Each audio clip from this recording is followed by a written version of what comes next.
everyone, thank you for tuning in.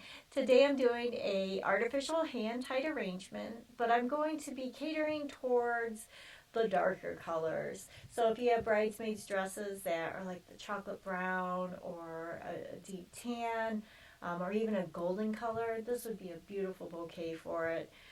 So I have some burgundy roses. I have some cream and kind of taupe colored roses as well. And then I have these large peonies that are, I think they actually did come from a fall bouquet, but they do have that copper color, some burgundy in them, a little bit of some dark green. So just as a really rich color. And in arranging this type of uh, colors into a bouquet, because you have such a contrast between the light and dark. You just have to watch the placement of those few roses that I have.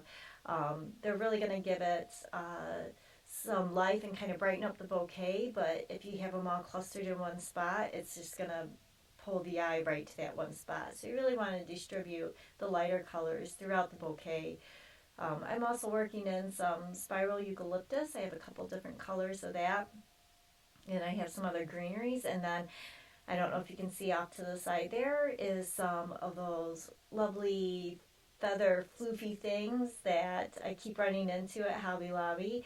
I just love those. They have a great movement, especially with the artificial flowers, which tend to be a little bit more stiff when you walk with them, but adding a little bit of some fluff or floof, I guess. However, I don't even know what these things are.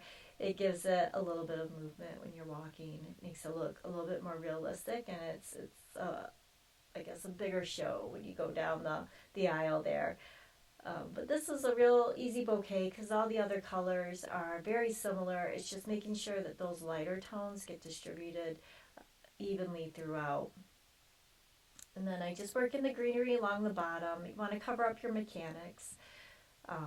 There's the little floofy, feathery things, I guess.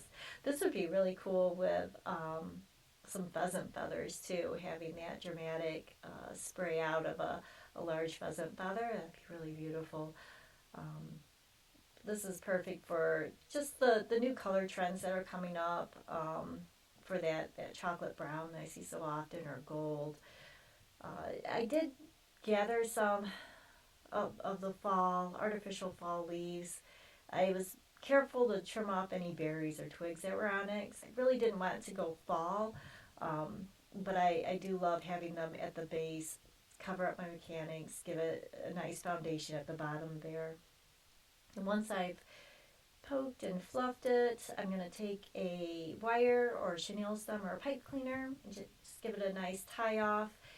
I'll cover up the wire with some wax floral tape, and then you can do a treatment on the handle. You can wrap the handle top to bottom in ribbon. You could do just a simple braid down and back up. It's really fun to decorate the handle because there's no rules, whatever you want it to be, but giving it a little extra touch of color or even some sparkle. You could add some little sparkle to whatever ribbon treatment you do on there. It's just kind of a fun thing to do and make it extra special, especially for the person carrying it. It might be a good way to signify maid of honor versus bridesmaids too, depending on what's on the handle. But there we go. Made it all the way to the end. Thank you so much for watching.